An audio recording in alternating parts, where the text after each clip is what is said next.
So we are still reading the chapter 2, Ramona and the $1 Million, and this is the second part to that.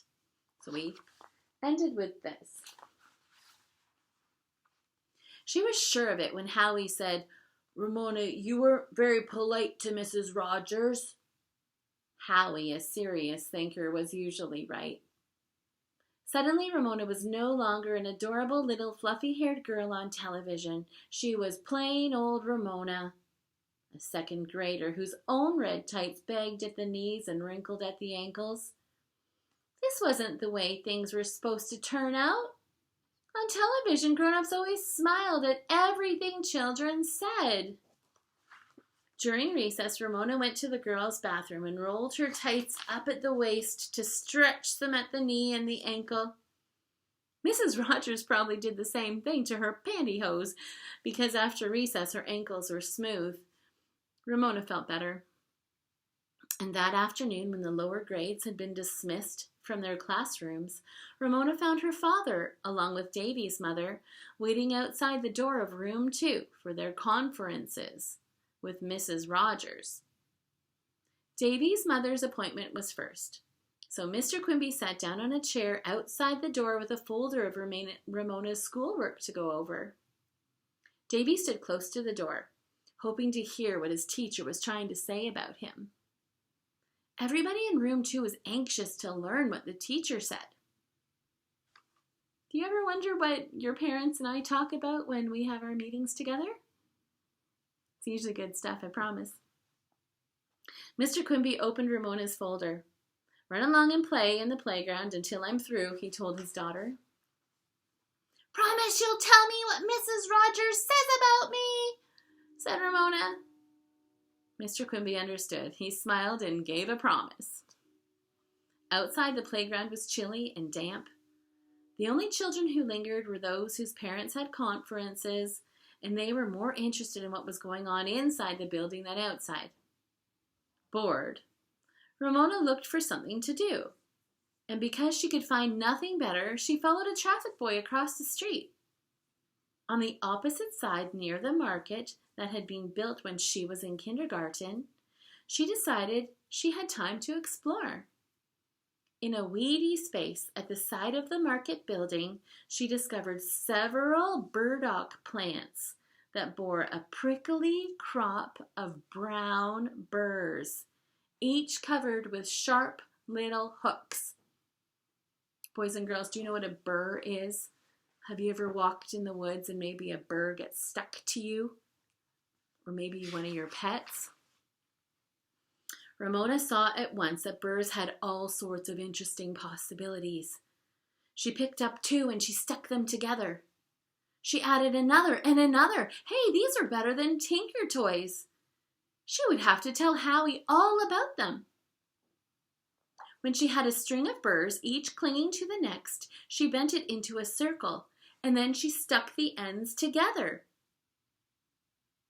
A crown! She could make a crown. She picked up more burrs and she built up the circle by making peaks all the way around, like a crown the boy wore on the margarine commercial. There was only one thing to do with a crown like that. So Ramona crowned herself. Ta-da!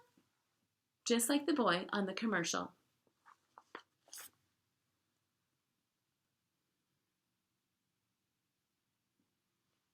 Boys and girls, do you notice there's a problem with this? Have you ever had a burr stuck to you? What do you know about burrs? Are they easy to get off? And where did Ramona put this burr crown? Yes, on her head.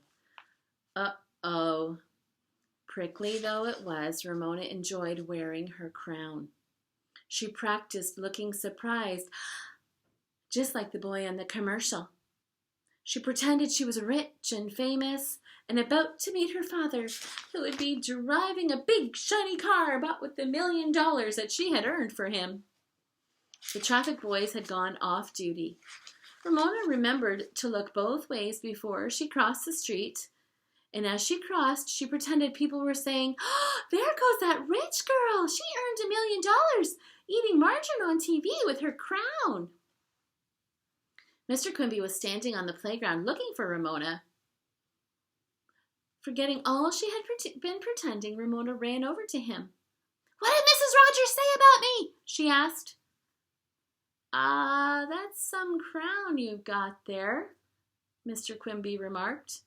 "Daddy, what did she say?" Ramona could not contain her impatience.